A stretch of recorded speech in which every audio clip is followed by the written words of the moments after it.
नमस्कार। स्वागत है एक बार फिर से आप सबों का आपके इस YouTube चैनल स्टडी टेबल पर। हम लोग पढ़ रहे हैं क्लास 10th की इकोनॉमिक्स, और इकोनॉमिक्स में हम लोग पढ़ रहे हैं अर्थव्यवस्था एवं इसके विकास का इतिहास। अब तक इस अध्याय से संबंधित कुल 6 पार्ट के वीडियो अपलोड हो चुके हैं। अगर आपने अभी तक उसे नहीं देखा है तो प्लीज़ आप उसे जा कर के देखें। आज के इस वीडियो में हम लोग मुख्य रूप से चर्चा करेंगे गरीबी रेखा के बारे में और साथ ही साथ मनरेगा के बारे में।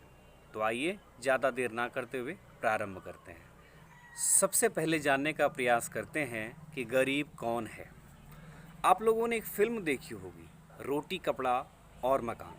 अगर नहीं देखी होगी तो नाम तो अवश्य सुनी होगी। ये रोटी कपड़ा और मकान किसी भी इंसान की मूलभूत आवश्यकताएं हैं, जिसको कह सकते हैं कि ये अनिवार्य आवश्यकताएं हैं, न्यूनतम आवश्यकताएं हैं। अगर ये भी पूरा नहीं हो पा रहा है तो वह गरीब है। हालांकि इकोनॉमिक्स में गरीबी की परिभाषा अलग अलग है।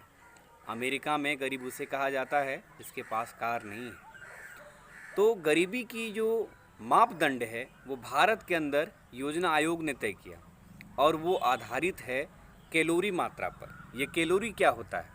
दरअसल हम लोग जो कुछ भी खाते हैं उससे हमें ऊर्जा प्राप्त होती है, और उस ऊर्जा को मापने का एक मात्रक कह सकते हैं कैलोरी है। अर्थात ऊर्जा को हम लोग कैलोरी में मापते हैं। हम लोग जो भोजन करते हैं उससे हमें कितनी कैलोरी प्राप्त हो पाती है। योजना आयोग ने गरीबी रेखा को निर्धारित करते हुए कहा कि जो ग्रामीण इलाके हैं, अगर वहाँ के लोगों को 2400 कैलोरी प्राप्त हो रही है और शहरी क्षेत्रों में 2100 कैलोरी प्राप्त हो रही है तो वह व्यक्ति गरीब नहीं होगा। अब आप सोच रहे होंगे कि गांव में 2400 और शहरों में 2100 क्यों? तो इसके पीछे जो तर्क दिया गया है वो ये है कि गांव में लोग शारीरिक शक्ति ज़्यादा इस्तेमाल करते हैं, अर्थात लोग जो परिश्रम करते हैं उसमें वो शारीरिक श्रम करते हैं, जबकि शहरों में लोग मेंटल एक्टिविटी अधिक करते हैं, इसलिए वहाँ पर कैलोरी की मात्रा कम निर्धारित की गई है। इसी के आधार पर बीपीएल और एपीएल निर्धारित किया जाता है। बीपीएल जिसे विस्तारित रूप में हम लोग बिलो पॉवर्टी लाइन अर्थात गरीबी रेखा से नीचे कहते हैं, और एपीएल का मतलब होता है एबव पॉवर्टी लाइन, वैसा परिवार वैसे लोग जो कि गरीबी रेखा से ऊपर के हैं। तो ये था एपीएल बीपीएल और गरीबी रेखा का मापदंड का तरीका।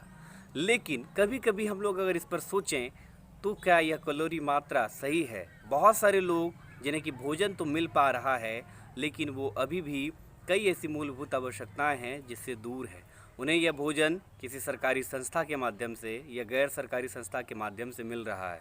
उनकी कैलोरी की पूर्ति तो हो रही है, लेकिन क्या वो गरीब नहीं है? सवाल खड़े करता है।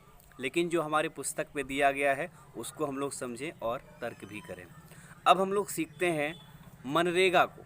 मनरेगा क्या है? मनरेगा का विस्तारित रूप है महात्मा गांधी राष्ट्रीय ग्रामीण रोजगार गारंटी अधिनियम। मनरेगा एक केंद्र सरकार का प्रोग्राम है, कार्यक्रम है, जिसमें गरीब लोगों को 100 दिनों का रोज़गार उपलब्ध कराया जाता है। एक वर्ष में 100 दिनों के रोज़गार के लिए चलाया गया यह अभियान कांग्रेस के समय शुरू हुई थी, जो वर्तमान समय में भी चल रहा है। पहले इसका नाम नरेगा हुआ करता था, अर्थात राष्ट्रीय ग्रामीण रोजगार गारंटी अधिनियम। बाद में महात्मा गांधी का नाम इसके साथ जोड़ा गया। अब इसका पूरा नाम हो गया महात्मा गांधी राष्ट्रीय ग्रामीण रोजगार गारंटी अधिनियम। इसके लिए सरकार ने निर्धारित जो मजदूरी दर तय की है वो उन्हें उपलब्ध कराया जाता है। साथ ही साथ एक वर्ष में 100 दिनों का रोजगार उपलब्ध कराया जाता है। तो यह श्रम को रोजगार देने की एक कार्यक्रम थी जिसे कांग्रेस सरकार के समय शुरू किया गया था। इस छोटे से वीडियो में हम लोगों ने सीखा गरीबी रेखा के बारे में और साथ ही साथ मनरेगा के बारे में।